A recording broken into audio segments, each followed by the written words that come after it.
Yes. Yeah. Hi. Yes.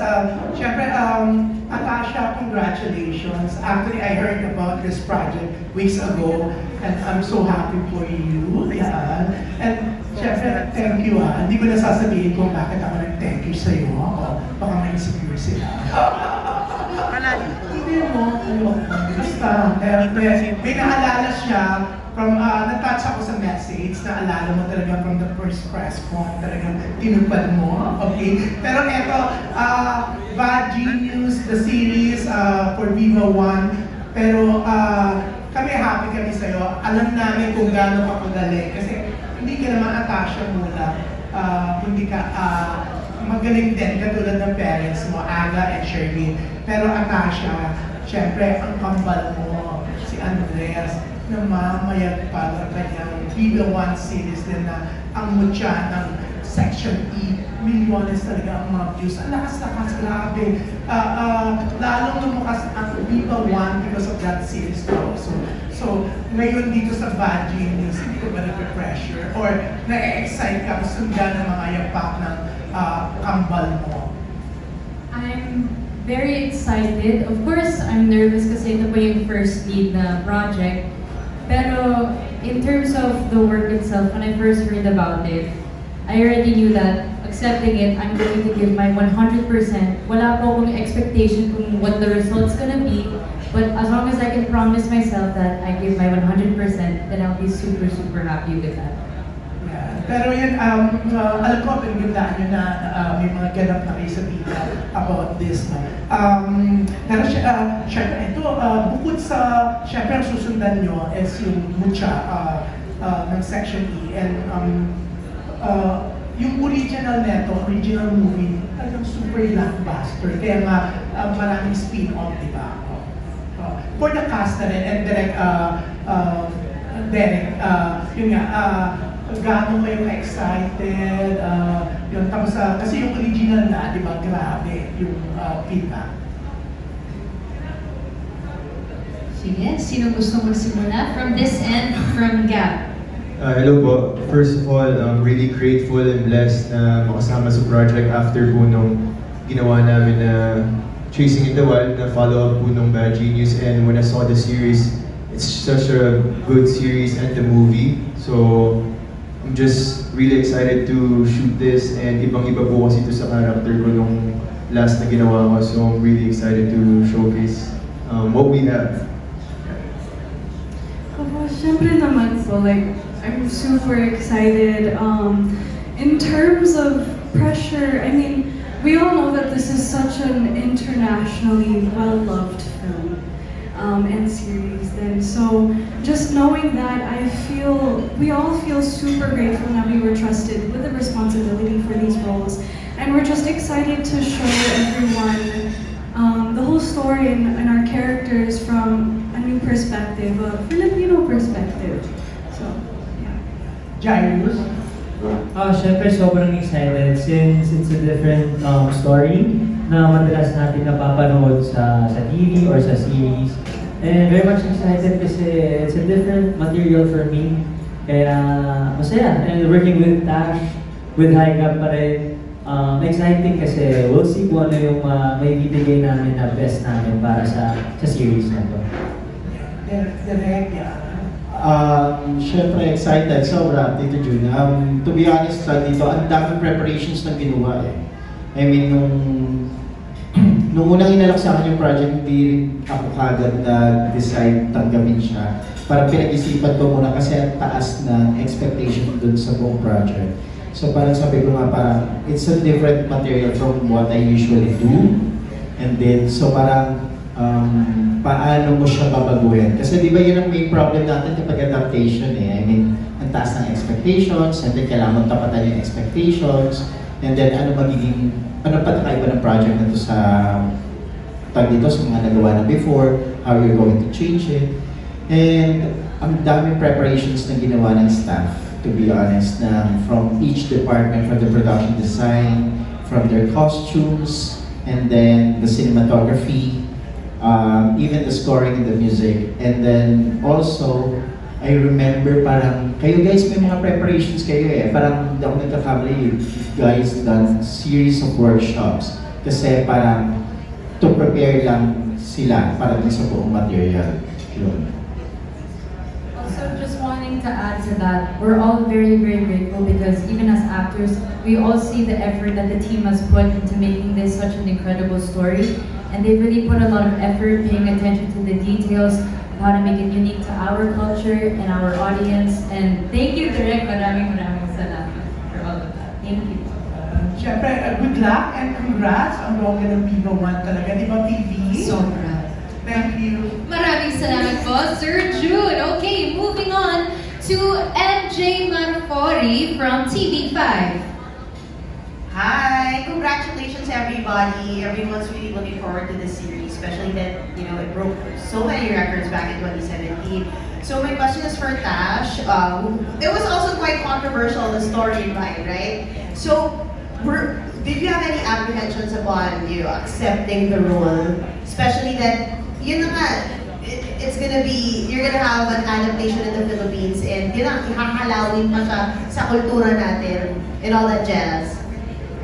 I wouldn't say, hindi naman controversial, pero when I first heard about the project, and I've seen the project before when I was back in college, I would see clips of the movie.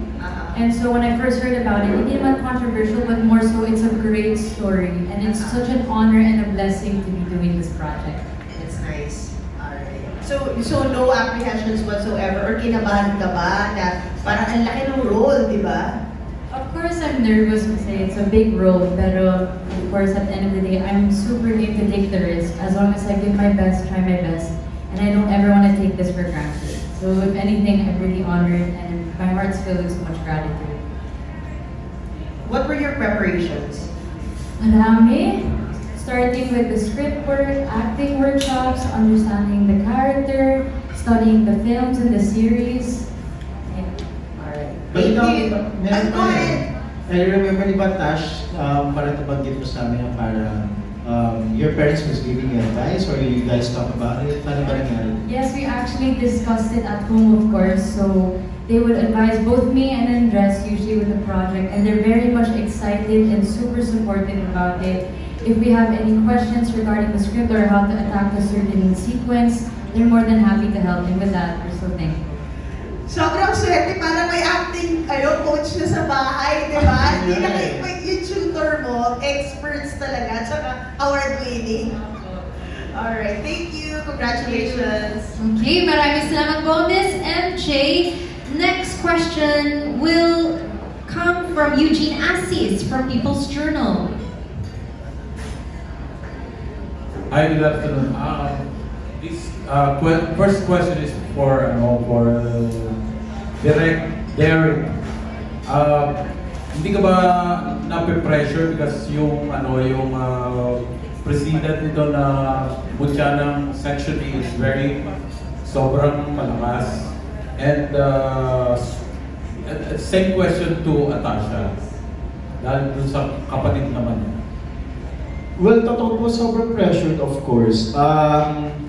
Maraming bagay eh. It's one of the reason why parang pinag-isipan ko muna yung project eh. I mean, yung paggagalingan mo is Mutia, which is ang lakas-lakas niya sa Viva One. And then at the same time, the franchise itself, yung Bad Genius. Kasi generation ko eh. I mean, napanood ko, nasundan ko yung buong pelikula and then, kumbaga, alam namin yung buong kwento eh. So, parang question ko, paano babaguhin to? Paano mo i-elevate yung buong serye? Eh, meron ng sinet na standard, parang hindi ka makakababa na nun. So, yun. I mean, malaking factor yun. Tapos na syempre, parang inisip ko, sino katrabaho dito? Sino artista dito? Sinong casting dito? So, ang daming question na naglalaro sa isip ko nun. And at the same time, nung renaset na sa akin yung cast and then nung buong material na nung nag-guest na ako, I'm grateful na kinonsider ako dito ng Viva for this project. We did a lot of research. Ako personally parang nandun yung kaba at the same time yung takot na parang mapapantay mo ba yung series na lumabas. And then at the same time yung film. But it's a big challenge and I love challenges na parang paano ko siya babaguhin, anong bagong timpla, anong flavor yung idadagdag mo. And then, I was hoping also na later on that it will help also na mag-generate pa ng more viewers for Vivo One ng buong franchise ng Baji News. Okay, before Atasha, direct ulit, are you touching any parang issues about our system of education in the Philippines? Yeah. Yes, of course. It's one of the given about Baji News. I think it's one of the reasons why na kung bakit siya nag-hit in several countries, kumbaga, from US to India to Thailand, because it's not just a pop culture, it's also tackles the social commentaries about the issues of the situation of the education system. And for me, ito yung mga bagay na gusto rin namin in-inject, na parang the whole series is not just to entertain you, and then at the same time to give you a new image on what we could offer doon sa, alam na natin kasi lahat yung kwento eh. Pero at the same time na maitakal din namin yung mga social issues like education and the situation of education right now, na kumbaga, part siya ng discussion ng buong serye. Okay, thank you. Atasha, yun na.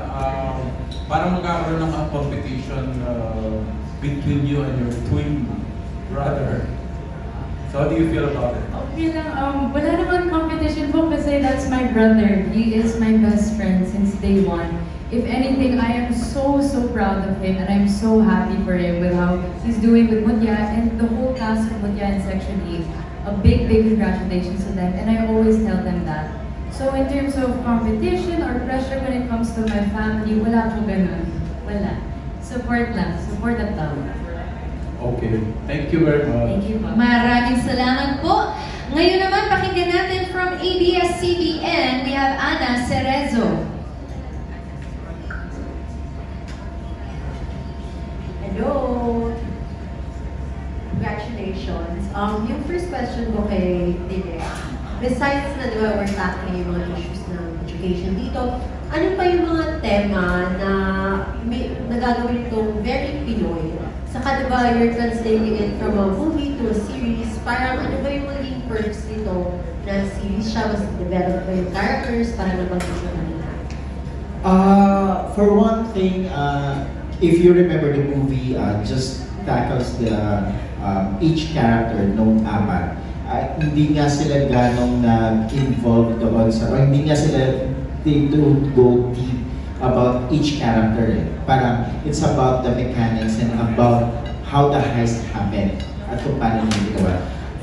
I'm so proud of Viva for this one because their directives are different than kumbaga we have to bring it in a Filipino audience, in a Filipino flavor.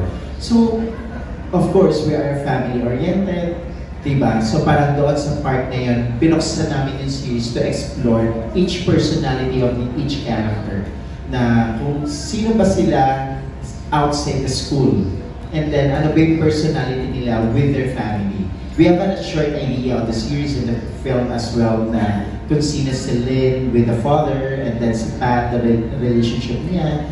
Pero kumbaga dito, mas nilaliman namin. We show them the other facet of bakit ba sila ganito? Bakit ba ganito si Pat? Ano ba yung relationship niya with his family? Or si Grace? Ano ba yung other side of Grace na hindi niya nakikita? Bakit ganito siya as sa school? The same with Bang, di ba? So, yun yung mga bagay na tinagdag namin dito. At the same time, dito, inat din namin yun siguro, I would say, yung personality nila sa school na hindi pa nakikita. Ang dami nilang kailangan abangan. For example, for the character of Atasha, for Lynn, and then also my Bang. Ang daming, di ba, if you remember the series, hindi mo alam and the movie as well. Meron bang something sa kanila or wala dito? Yun, isa yung mga bagay na abangan nila. Of course, si Gab and at the same time si Haya, yung ganong mga bagay. Thank you, Direk. For Gab and Haya naman, diba meron kayong before ng series rin na set in a school setting, right?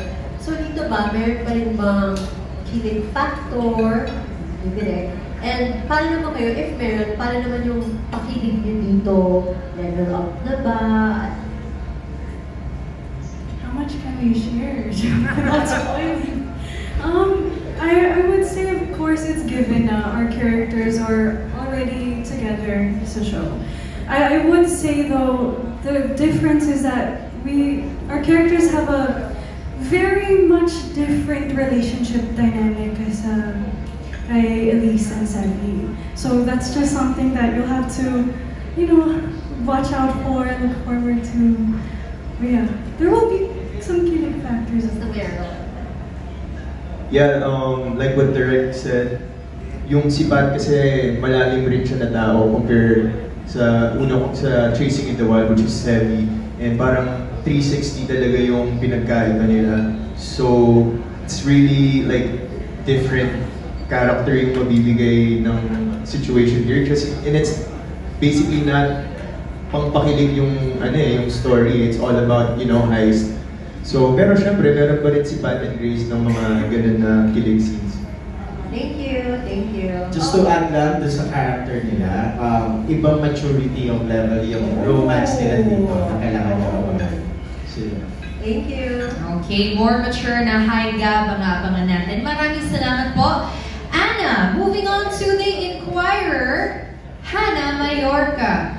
Hi, Natasha. First of all, congratulations and congratulations to everyone. So, we all know how Judy Mon was really great in portraying Lynn. So, how will you set yourself apart from this in your portrayal? And paano namin mararamdaman na this is also who Natasha is as an actress? I think what sets this apart from me is that this project is actually going to be showing a very different side of me that I can guarantee. Because what most people are used to seeing is usually that very jolly, flamboyant, very positive, Tosh. Now we're going towards something a little bit more serious. Tackling real life battles, real life things you go through. So, follow-up question ko lang sa cast. So, since na-mention nga that it will talk about real life issues among students, siguro can you give like a patikim anong real life issue yung ika-cover ng character niya sa series? I would say for my character, one of the biggest issues that she deals with, without spoiling of course, she's very challenged by her morals, her moral dilemmas, and the consequences of her actions. For me, kay Pat siguro yung relationship niya with his dad. Kasi he's the successor, so yung mga hinanakit niya, tsaka yung mga bubog niya towards his relationship with his dad, yun yung pinaka-challenge sa kanya. Nice. Siguro sa akin, my family would tackle more about financial problems. And syempre, yung struggle din with having a single parent, kung paano yung dynamics ng relationship namin ng parent ko. So, yeah, yun siguro doon kayo mag-linger towards our story.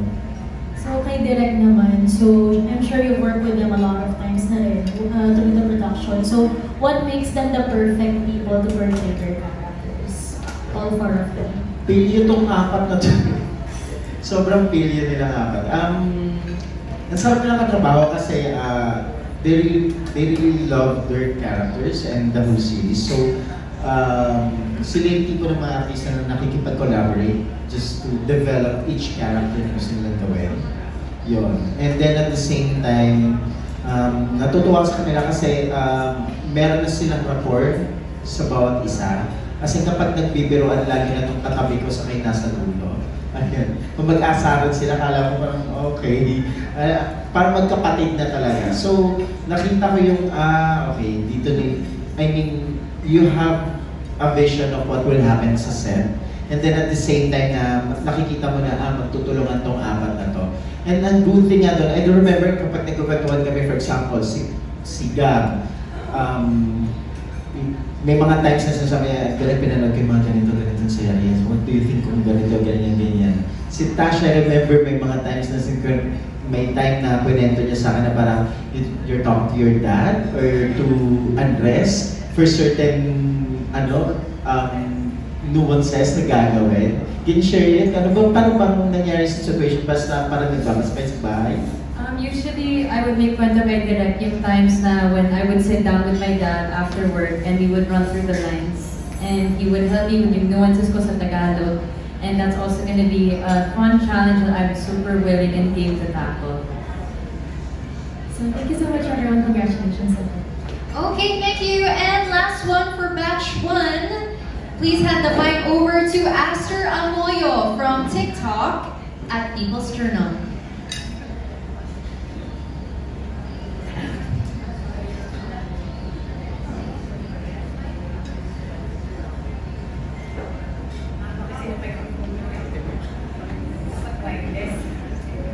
Reklamo. Anyway, since isa lang ang tanong, I'll ask one common question for everyone. Napadalas ko rin yung tanong. Except siguro, of course, sasagot ka rin, Gab, and of course, Haya. So you've been together or you've been working together for a few projects na in the past. Ang tanong ko, your discoveries for each other, working with each other, considering that this is your first time, lalo ni si Tasha at saka si Direk to work with everyone. So, let's start first with Gab. Sa lahat po. Well, kay Direk, yeah, I discovered na yung mga favorite horror movies ko, siya pala yung nag-direct. Larita, one of the scariest horror movies that I've seen, and he's, you know, we always talk about the character, but kung ano yung pwede namin, you know, ibahin, hindi i-copy-paste for the past Bad Genius, a movie and series, so we want to give him a different, you know, like, personality na pwede namin ipakita, and I really appreciate him because he told us na I want to see you guys after ng show na to maging character actor, parang hindi lang ito lang mabibigay niya. I want you guys to see like na meron pala kayong different na mabibigay as an actor, and I really appreciate that when we were doing workshop. Kay Jai, wala, parang sabi nga nito rin, parang magkapatid na kasi kami nito halos araw-araw kami magkasama, teammate kami sa basketball, and you know, he's one of my closest friend sa showbiz, and he's as real as you can get, one of the most genuine person that I know. And kay Tash, super humble and down to earth. When I first met her dun sa workshop, sobrang bait. Alam mo, hindi mo mafe-feel na parang bulak siya, parang she's just, you know, just being a normal person. I really appreciate her. And of course, kay Haya, we've been working together for this our third project, and I'm really excited for her to, you know, to showcase Grace. Hindi na naman po bagay na bagay sa kanya yung bagong gupit niya ngayon. And yeah, we're just excited to work on a new project because this is gonna be a different challenge, and we're always up to a new challenge. Haya? Hi. I would say for Direk, I have the same thoughts as Gab. And also, I really appreciate that, I don't know, a lot of the films that I've seen in the past, I love that, finding out that it was directed by you, they were so beautiful, and also, I appreciate how hands-on you are with everything. It really feels like such, I know that I can trust you and your vision, and it's helped us all build like a team together to work on this project, so I really appreciate that. And with Kuya, sorry, nasana ako from Sitaw. Pero, what can I say? Wait, what did we find out?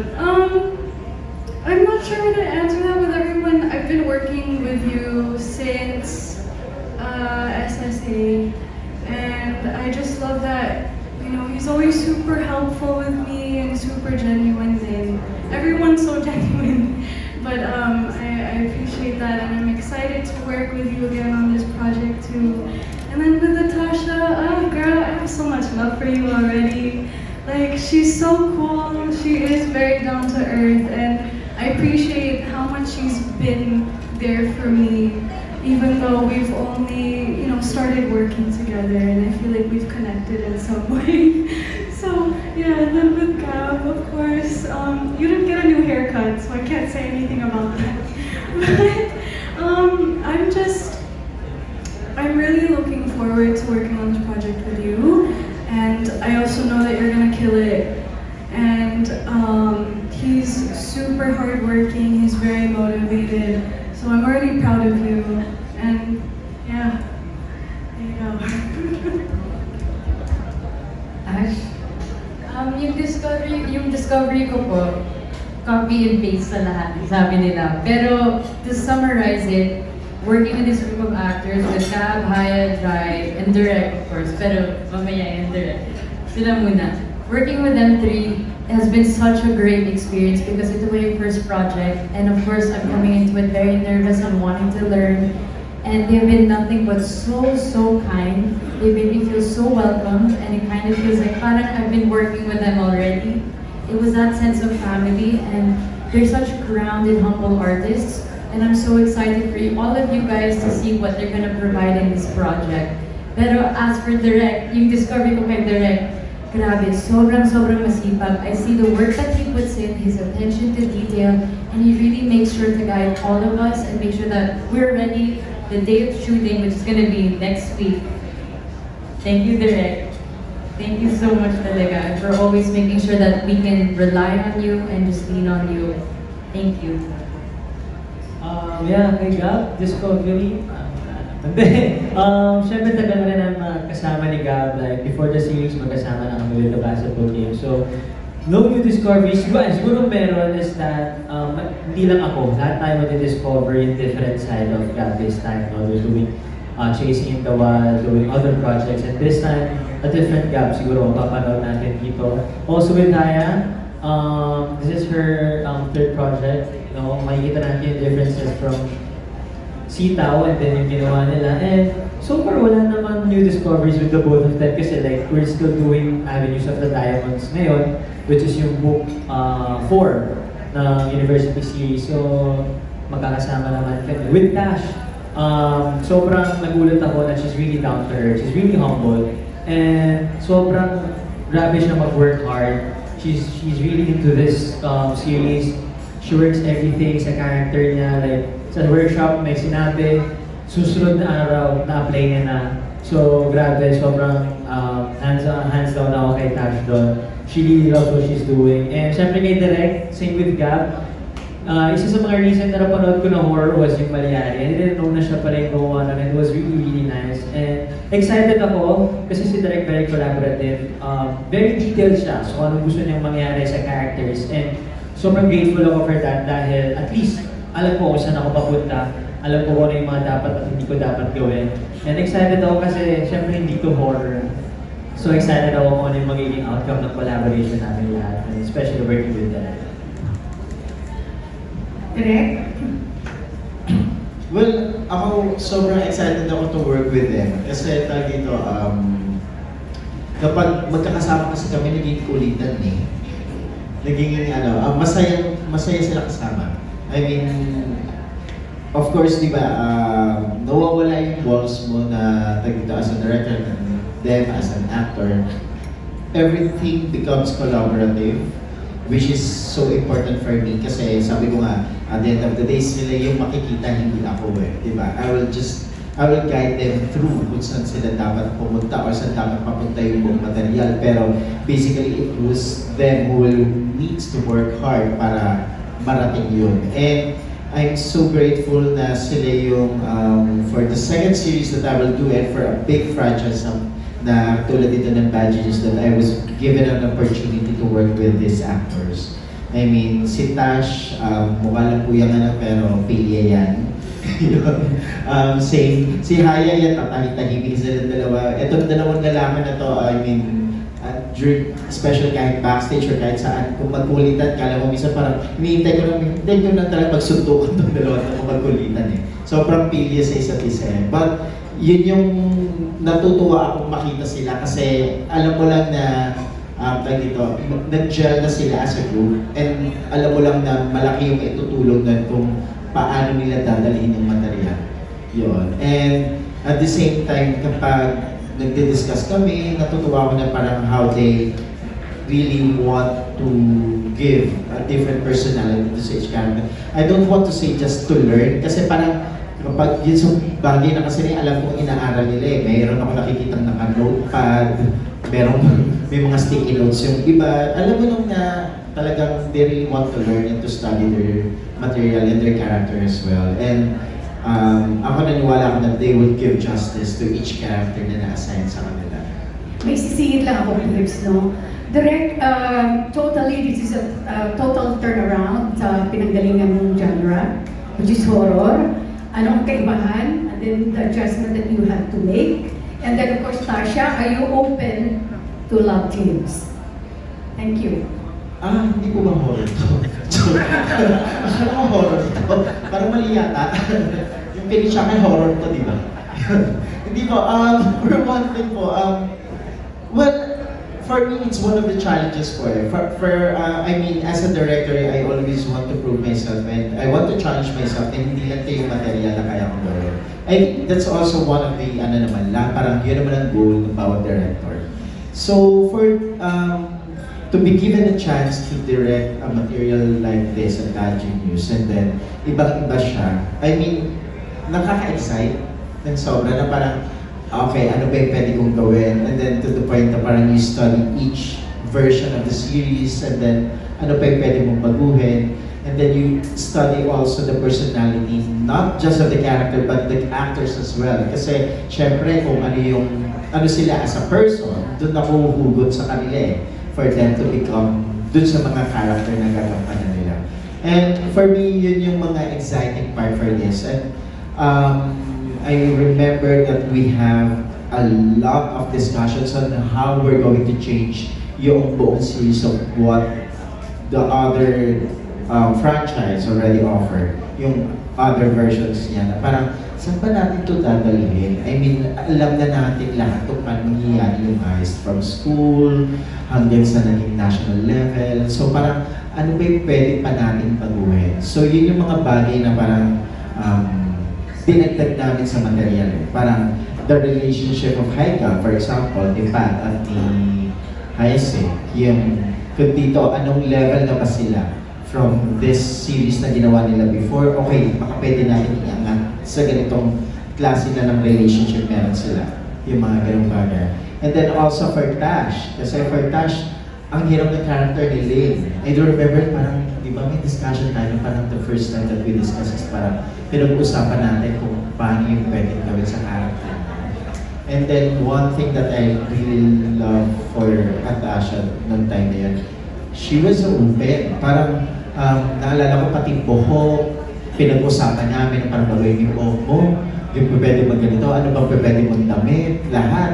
Pati makeup niya, pati tingin niya, yun yung mga ganong bagay. If you remember kanina, ito, yung piniplay namin, the look test. Dito, as in, inaral namin, sige, paano pwedeng baguhin yung tsura dito ni Tasha? Or paano ba yung tsura dito ni Gab? Yung mga ganon.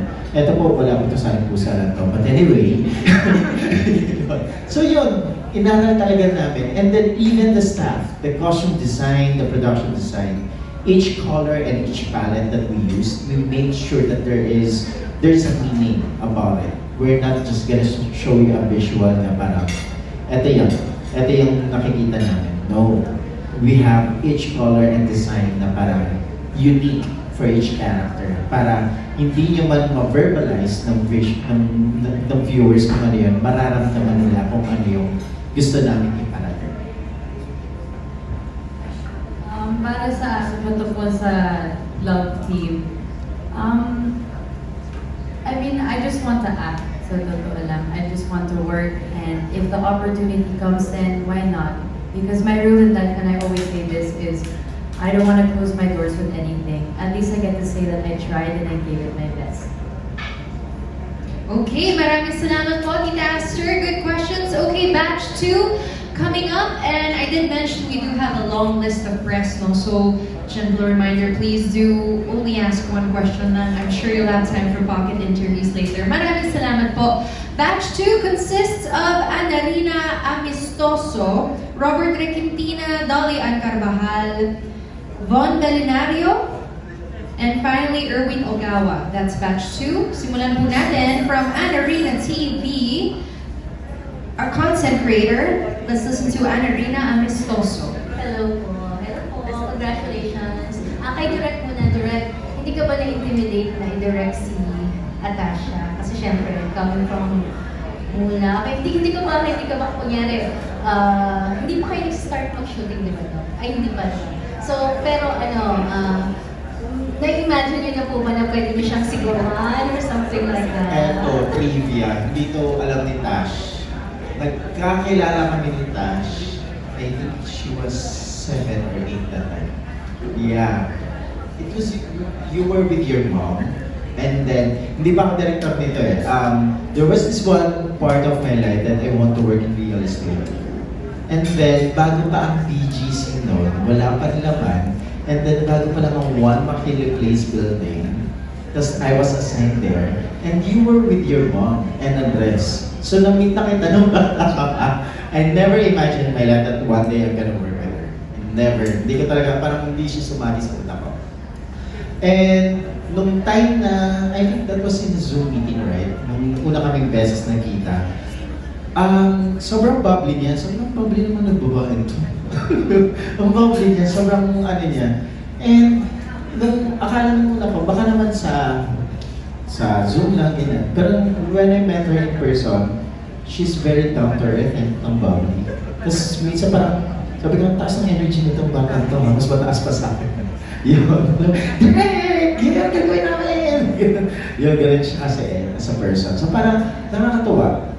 Nakakatuwa also kasi she was really she's hunger for things to learn, kumbaga. Parang she really want to study her character. And at the same time, natuwa ako kasi hindi ko naramdaman. I met si Kuya Aga and this Ate Charlene during those meetings, and I never, nakita ko sa kanila as a family is that yung full support sila.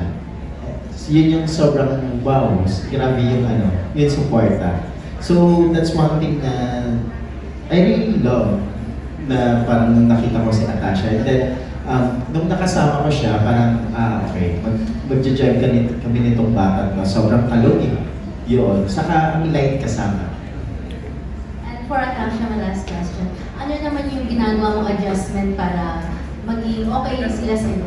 Kasi syempre for sure, at first, medyo intimidated din sila. Kasi you're from the Mura family. So, ano naman yung sa end mo, yung ginagawa mo para maging warm sila sa'yo?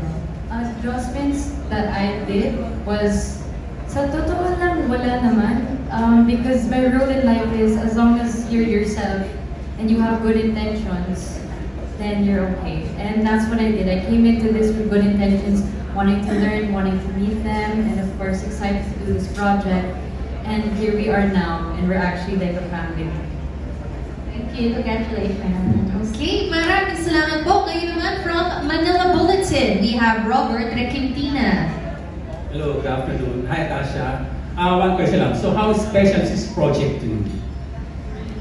Para sa akin po, super special kasi ito po yung first po na series. Tapos, to be given such an honor to do this and a big blessing. And this is something I've been wanting to do since I was a kid. And now that this dream is happening, I really don't want it to go to waste. I will give it my 100%. And I hope you guys like it.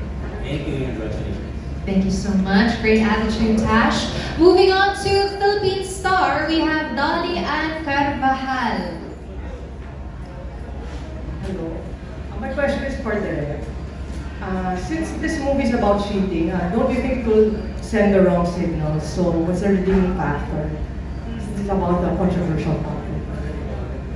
Yes po, Tito, actually it's one of the reasons why we really want to study script well. Because we don't want to send a different signal or a wrong signal that saying that we were encouraging cheating.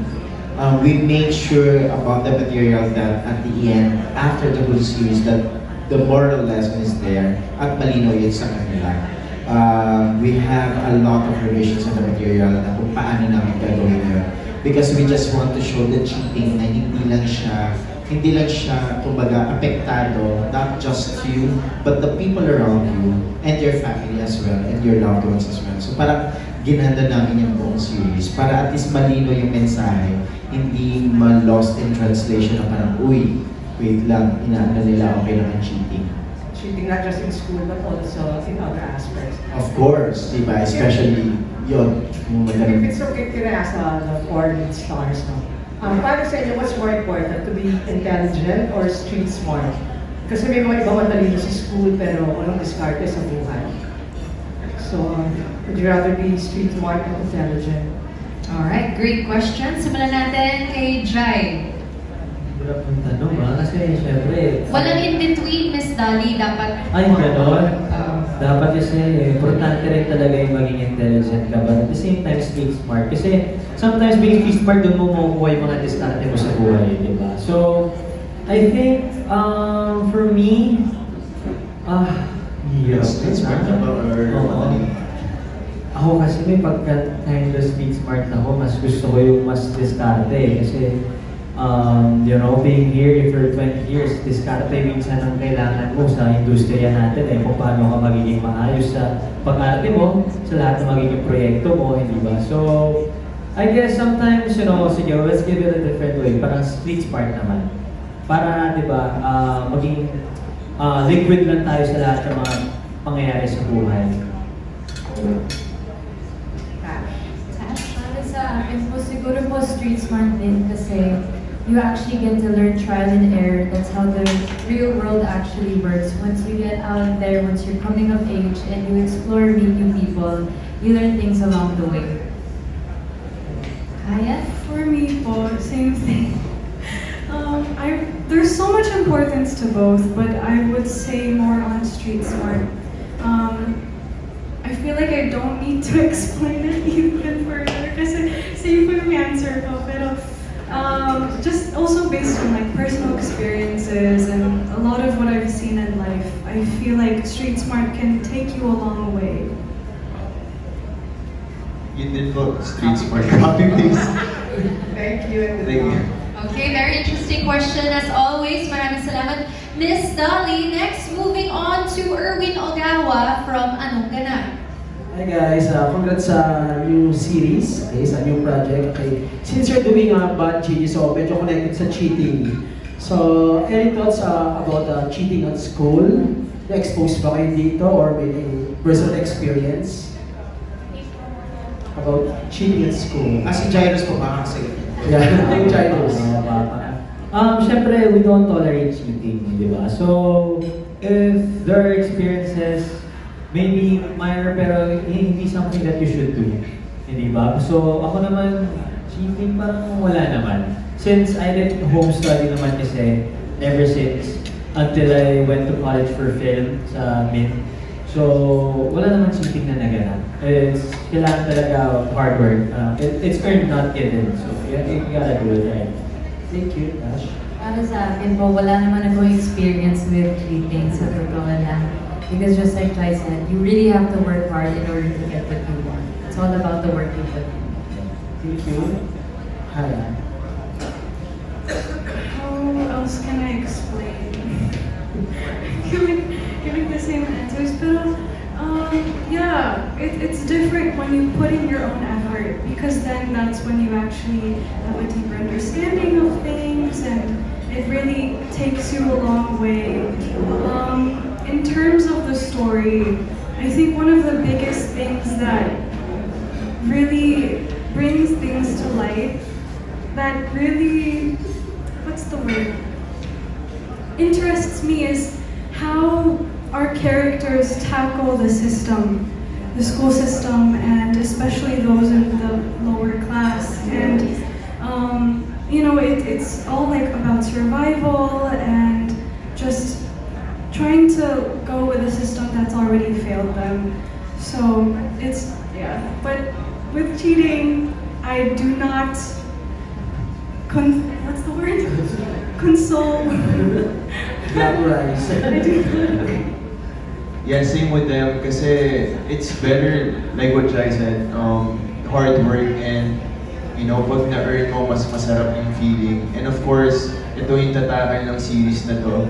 Yeah, sa una madali, pero in the long run, there's gonna be consequences. Is it worth it? Yeah. So, yun po yung tatakan ng series na to. So, you know. Very well said. Congrats guys! Alright, maraming salamat. So walang experience in cheating ang cast natin. Mababait po ang ating mga bad genius. Okay, now final batch this afternoon, we have Nurse Almo, Jaco Manangan, Jezreel Ellie, and finally Ian Lee Estrella. Ngayon, pakinggan natin from GMA Entertainment, we have Nurse Almo. Hi, good afternoon. For the cast na lang, since natanong na isa mong tanong, since yung high school, ay tama ba, high school? Yeah. Ano yung character traits ng mga roles ninyo na wish nyo na sana ganun kayo during nung nag-aaral kayo? Siguro sa akin, si Bang, yung sobrang hardworking niya. And as in, si Bang kasi siya yung matalino na hindi naman born with intelligence eh. He wasn't born genius. Talagang tinrabaho niya para maging genius siya. Right there and there, aral siya dito, aral doon. So, sana ganun. So, parang mas naging masipag ako. Pero syempre, with the work, ang hirap na naman yung balance eh. But with Bang also, nagagawa niya magkaroon ng time management between studies and, you know, being with her mom sa bahay. So, yun lang, siguro pa sana mas naging masipag pa ako. Kasi since home study, it's your own pace. So, kung mas masipag ka, mas mabilis. So, yun lang naman. Para sa akin po yung character ko, Lynn, she's naturally smart. It's a natural born talent. And siguro that's one quality I wish that I had because during high school and college, when I can recall, was really working late hours to make sure I get all my submissions done, no sleep, a lot of stress, a lot. Pero now that it's done, I'm happy that it's all accomplished. So that's one trait that I had. I feel like I'm having a hard time thinking of an answer for that. Kasi, based on my high school experience, something that I wish that I would have had, that Grace has, the only thing coming into my mind right now is she does have, I would say, a lot of determination for the things that she wants. Not saying that I didn't have that, but if I think about it in the sense of, for example, I went to an art school and I loved the arts, I loved what I did, but I wish I was able to push myself even more because I was more scared, I was more shy, not as outgoing and confident into what her passions are as Grace was.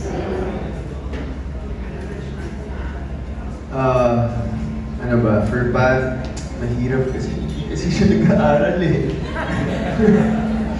So parang tamad kasi siya mag-aaral, so parang I don't want that trait, you know? Pero masasabi ko lang yung sobrang swerte niya lang. So ano swerte kasi ni Pat kasi sobrang yaman, so he doesn't really have to work for anything. He just, you know, pay for everything through money.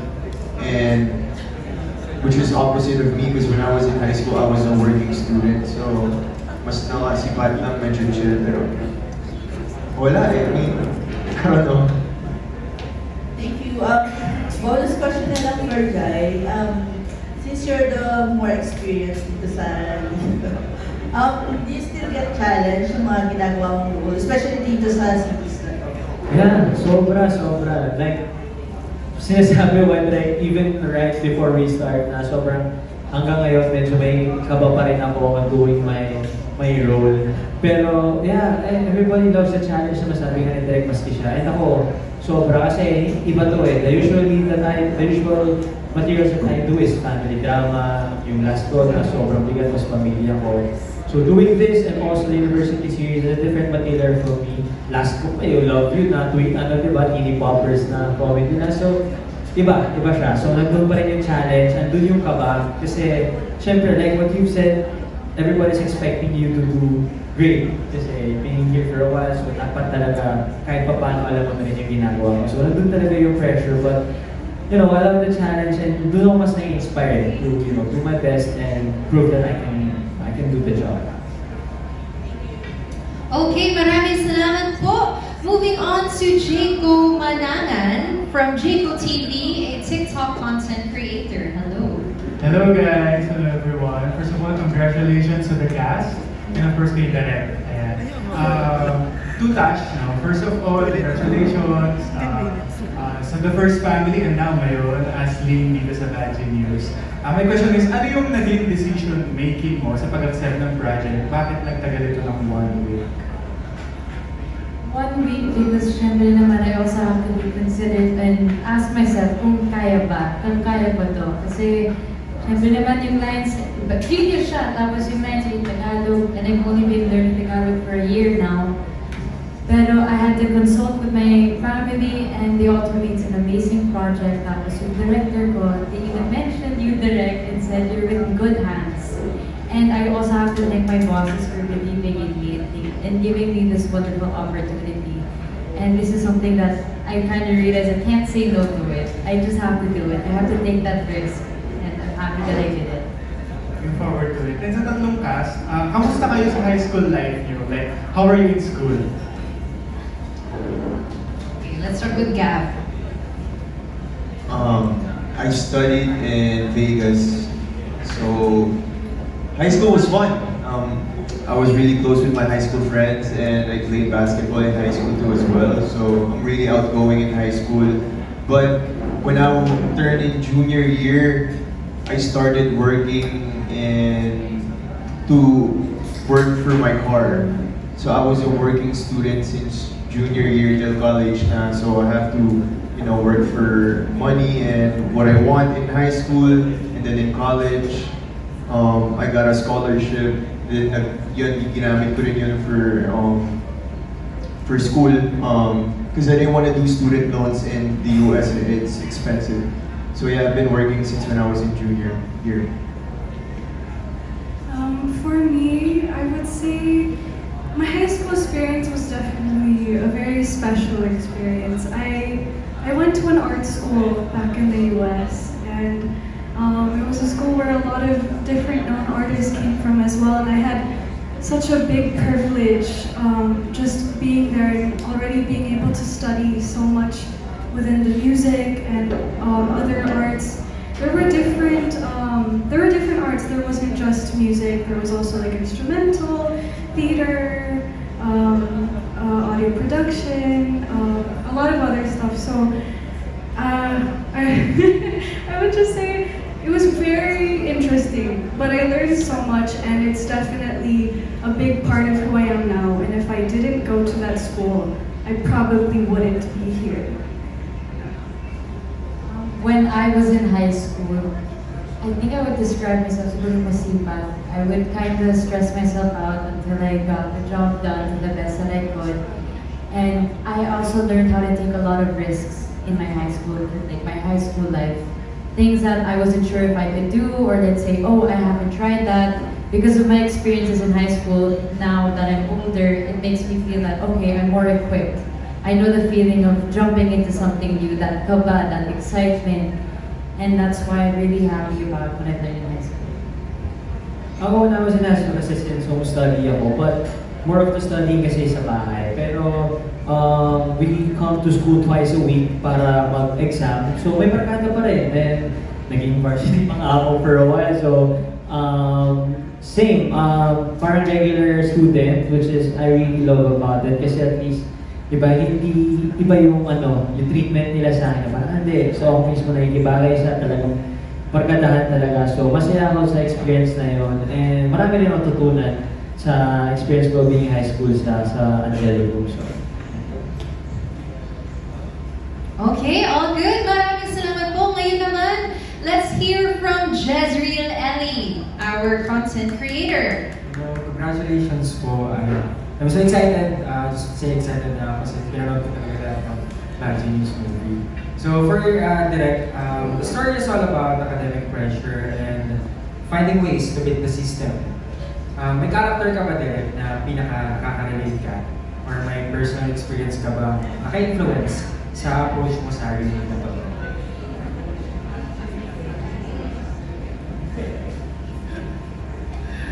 Loko-loko kasama nung high school ako. I mean, oo. I mean, I remember na kaya medyo, kanina nga tinanong ko si Jay, hindi nag-cheat. Kasi I remember nung high school, open papers eh. yung pasahan ng sagot. Yung gano'n, especially kapag periodical exams. Yung tipong mahina ako sa math. O sige, usap ako ng mga kabarkada. O sige, ganito gagawin natin. Di ba? Ganyan yung high school eh. Yung tipong pag lumabas yung teacher mo, tatanong mo agad, pre-anscripts 31. So, ano number 31? Ang letter yan. Di ba? Ganun. So parang, for me siguro sa kanilang apat, pinaka-nakarelate ako, K-pop. Yun. Hindi na ako yung sake of family, pero siguro, I mean, nakita ko yung mom ko sa mother ni Bang. Yun. So yun, yung parang, my mother, she's a very hardworking woman. Parang, I really saw her, how she fought for her sa aming magkakapatid. So yun. So parang doon ako nakarelate sa mga character. Yun. For the cast, your characters go through intense pressure and as Hyacinth said, the more dilemmas. Minsan kailangan nyo pag-lumabag sa rules, yung mga characters nyo dito. May part ba ng sarili nyo na nakita nyo sa kanila? Or was it a totally new experience for you guys? Totally new experience. Especially with Bank. Kasi parang eventually, you know, ang dami niyang pivotal moments sa totoo lang during the series. And sa series na gagawin namin sa adaptation, sobrang dami ng pivotal moments. So it's really a new experience for me. Na yung mga decision making niya, na biglang ganon, biglang ganito, yung sudden change of personality and everything.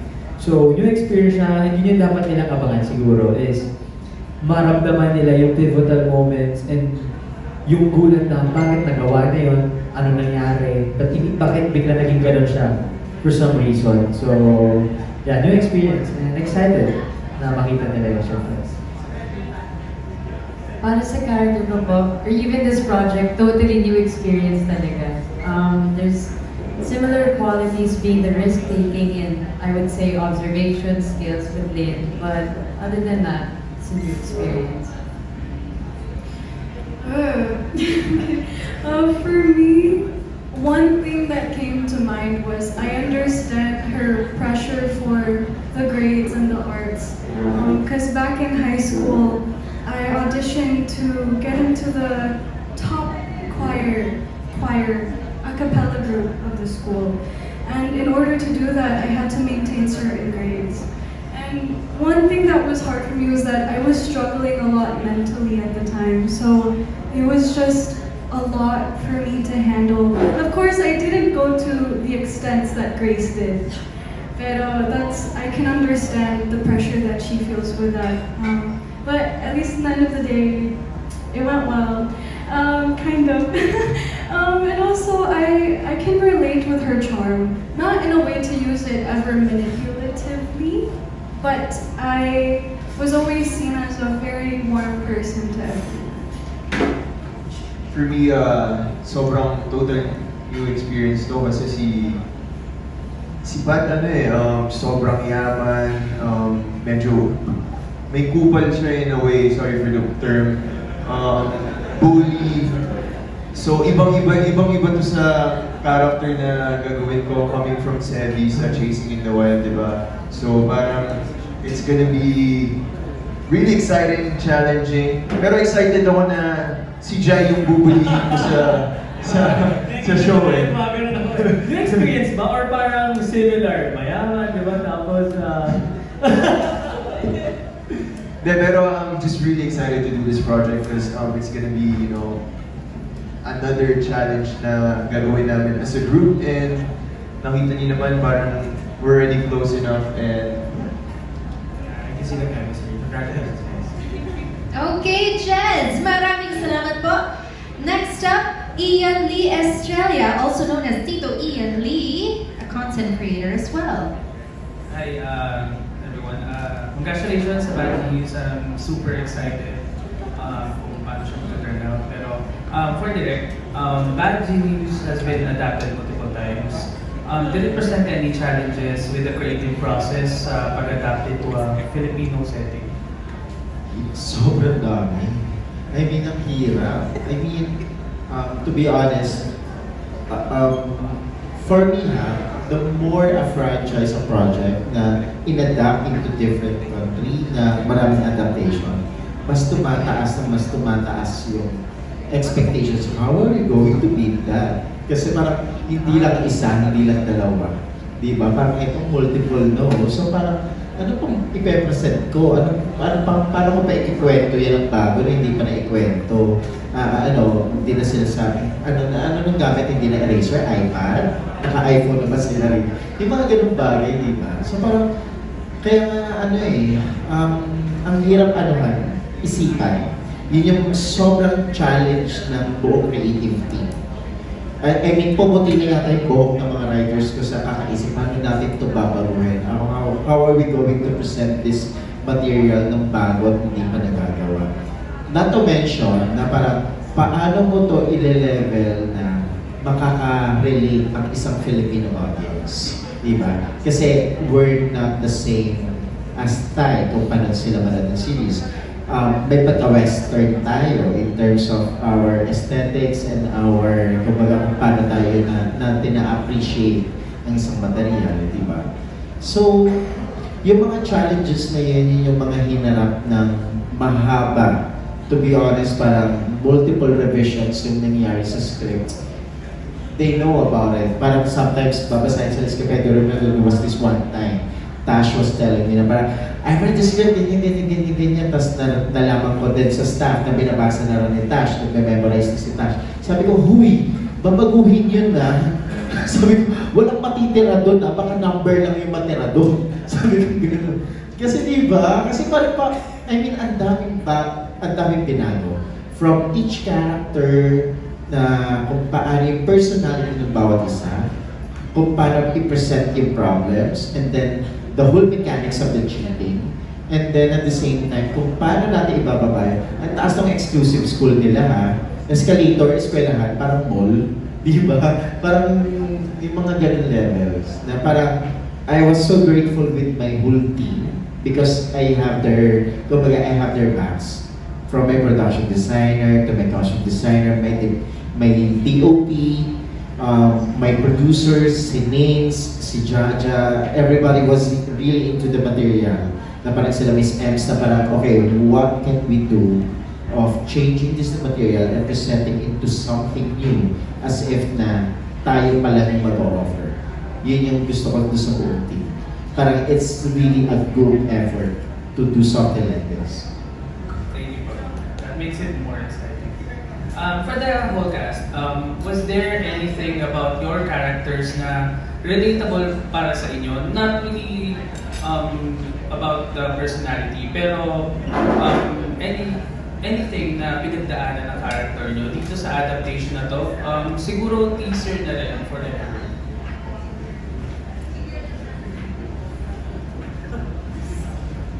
Okay, let's just have quick answers for this, please. Siguro, similarities na namin ni Bang is yung how he manages his time between studies and family, and also yung mga distraction niya sa buhay. So same goes with me. Siyempre, busy tayo sa work, but we need to have time for our family. And yung mga diskarte na, siyempre, ano bang kailangan mo gawin to excel? Kahit na wala kang pang ginagawa trabaho. Kahit kakatapos mo pa lang, ano ba yung dapat mong gawin para tuloy-tuloy ka natututo, tuloy-tuloy kang gumagaling doon sa craft na meron ka, di ba? So, siguro yun yung similarities namin na sobrang hardworking, and sige, buhatin ko na yung makukuha na hardworking kasi mga sabihin, hindi ka naman hardworking. Sobrang hardworking, and yun, siguro yung pag-manage ng time between family and studies and family and work, and you know, just being family-oriented person. To add to that, yung similarities of my character, other than risk-taking, being a risk-taker, would have to be the relationship with my father. It's a very, very similar relationship where we both have a lot of love for one another and a lot of support. But later on, we'll see in the show. I would probably say the love she has to the people that she cares about and her passions. And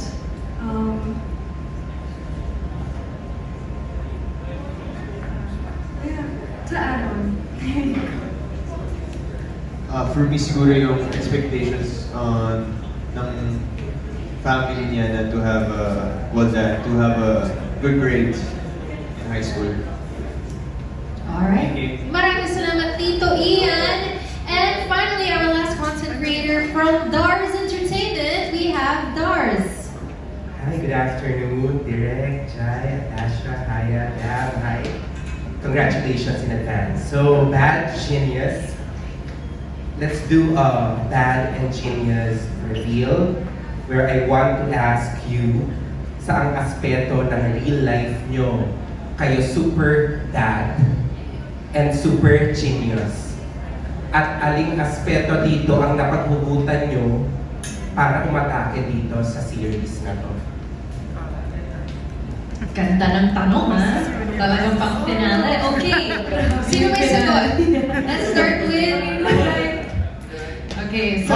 Di ako artista. So in what aspects are you bad and geniuses in real life? Okay. How about... Sige. Direct. Okay, bad. Pinaka-bad ako sa bagay na ito dito. PlayStation. Sobrang addict ako sa PlayStation. Yeah. I mean, may mga kapag wala akong work, yun yung mga tipong 3 araw nagising pa ako. Nakalaro ng PlayStation. Parang name a game. I'll give you what you should do. Ganun. Yun, di ba ganun? Sobrang addict ako dyan. Yan yung, parang yan yung weakness ko. Siguro same kay Direk, but pero in terms of play, sa computer naman, like I would say 4 AM, 5 AM playing games from 4 PM. So grabe ako maglaro. And at the same time, siguro weakness ko rin minsan is yung when you give instructions or kapag sa school, kung walang hindi ina-analyze or hindi pinapakita sa akin ng kung paano siya gawin, medyo hirap ako siyang intindihin. Not until pakita sa akin kung paano gawin, especially with film. Kung ituturo lang sa akin verbal, parang medyo malilito ako. Pero on the spot, kaya minsan mas gusto ko na, you know, doing camera ops na talaga on the spot, you know, shadowing mga VOPs natin sa industry. Mas naiintindihan ko kasi yung bagay na yun. So, genius siguro, hindi ako magaling pero siguro comfortable ako sa pagbabasketball sa sports. Any some kind of physical activities medyo may confidence akong gawin, comfortable akong gawin. And doing this job, siyempre, mahal ko to, gusto ko to. So, yeah, siguro doon ako genius. Para sa akin, kung hindi naman bad, pero weakness would have to be that konting perfectionist ako. Meaning, I really pay attention to the details and I expect myself to be able to do the work that's needed. And in terms of genius, siguro po yung high school and college life was very kind of like a nerd. I always tried to make sure I did my best with my school and my academics.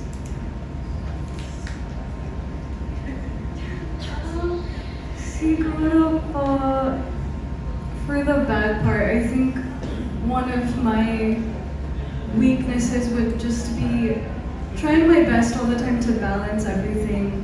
Especially as someone, I live alone and I can only take care of myself because all of my family is far away. I have a lot of moments where sometimes I feel like I wish I could have some guidance or like help, and that's why I always do my best to be independent and to take care of myself. But I have a lot of help along the way. For the genius part, maybe in terms of that, I guess I'm good at trusting that eventually it'll all get figured out, and trusting the universe and just myself. At the end of the day, I know that I can come back to myself and trust myself no matter what I'm dealing with.